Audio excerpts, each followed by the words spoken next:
may isang senador, Pangilinan. Noon, below 8, no criminal liability yan.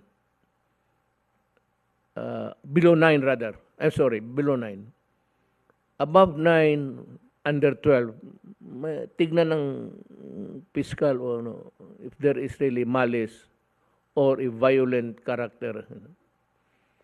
Noon, 12 hanggang 16, apply na yung law. Pero usually, yung bata talagang nire-release. Here comes Pangilinan. No? You know what the guy did? Yung problema natin ngayon. Yung mga hold-upper na, yun yung nakikita ninyo noon na sa Dewey Boulevard. Nakikita ninyo nag-snatch, takbo dito, takbo doon, nakukuha sa camera.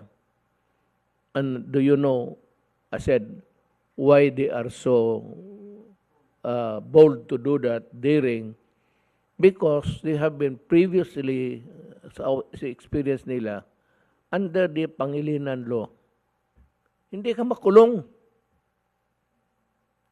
Kung yung 15 years old, papasok ka ng bahay, sasaksakin ka, patayin ka, tapos kunin mo yung kinuha yung pera.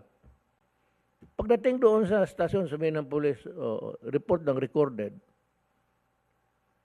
go where you want. That increase the number of crime tenfold.